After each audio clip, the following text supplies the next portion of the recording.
Hey guys, welcome back to another one.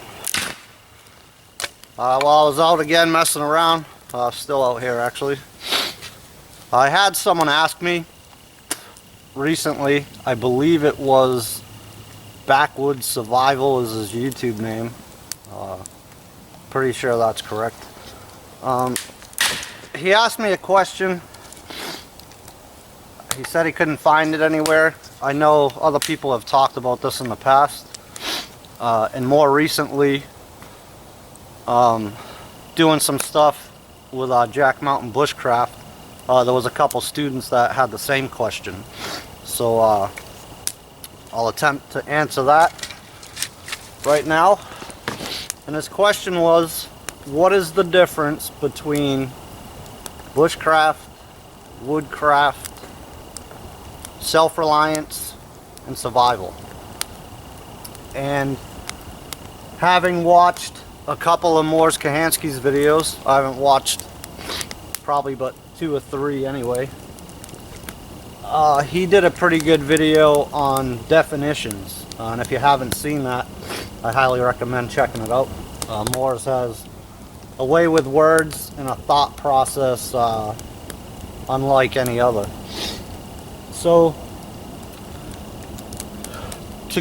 to define what it is that we're doing plays a big part in, you know, the outcome of things and or how we go about doing certain things. And I'll start with survival because I think that is a pretty clear-cut definition and what the word actually means. You know, having all the survival shows on TV nowadays and all the YouTube videos for people to watch and make and all that stuff. That term's kind of thrown around loosely, as are a bunch of other ones. But to me, my definition of survival is probably no different than a lot of other people's. And what survival means to me is life or death, period. It's that simple. My buddy Tim went ahead and added something to that, and I liked what he did. And I'm not going to sit here and act like, you know, it was my definition, because it wasn't. It was his, which was much like mine, only he added another key ingredient, if you will, to the end of it. So his definition is a life or death situation, meaning if you don't apply some sort of immediate corrective action, you're dead. And I think that's says a little bit more than just, you know, life or death situation. So I like the way, you know, he depicted that and defined that. So I mean, that's survival in a nutshell. If you don't apply immediate corrective action to the given scenario, you're dead. I got a pretty good blaze going here. Let me readjust the camera for you. So that, you know, again, in a nutshell, is what survival means. There's a lot of different skills that can be considered survival skills.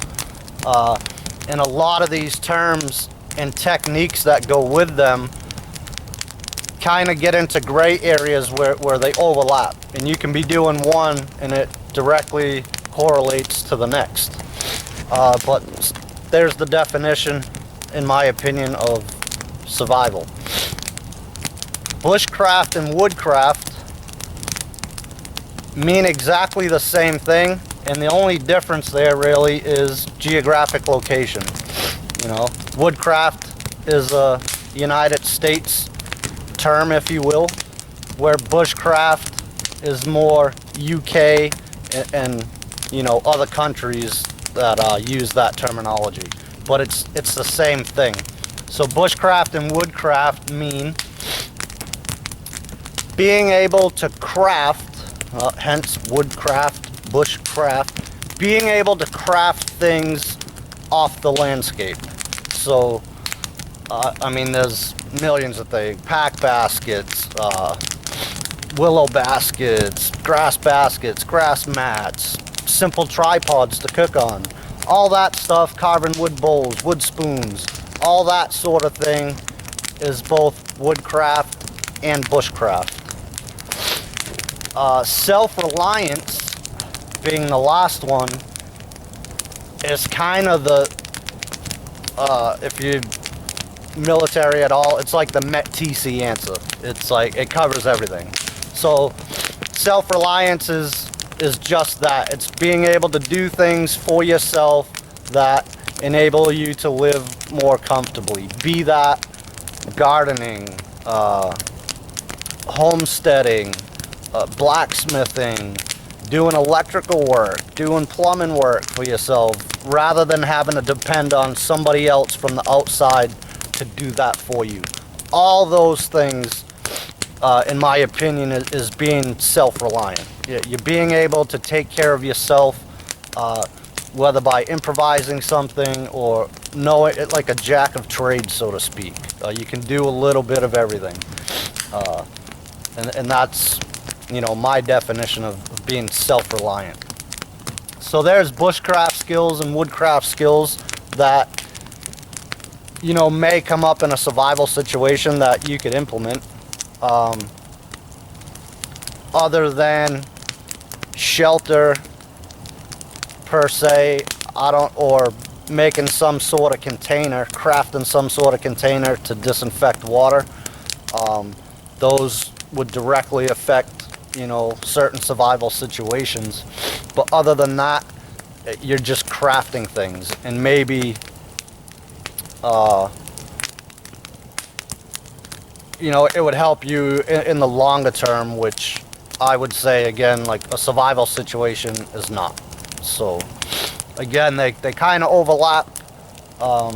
Self-reliance, again, big words that mean pretty much everything. If you can come out and make your own pottery and baskets and those sorts of things, that's also being self-reliant, because you don't need to buy those items. You can make these things yourself. Making functional snowshoes, you know, all that type of stuff is woodcraft and bushcraft skills, but it directly correlates to being self-reliant at the same time. So not a long video. Again, my opinion on the way I define these things, but you know, coming out here and making a pack basket isn't a survival skill, in my opinion. That's bushcrafting and woodcrafting. But survival, in the simplest sense of the words, is life and death, you know. So I hope that answered your questions, bro. I don't want to keep rambling on about it, because I think it's pretty simple. And if you can't define what it is that you're doing in a sentence or two, then you probably don't have a good understanding of what it is you're doing to begin with. So that's all I got. Again, I hope it helped you out. My opinion, again, my definitions, others may vary, but that's mine. And that's it. So thanks for watching this one. Appreciate it, and we'll see you soon with another one.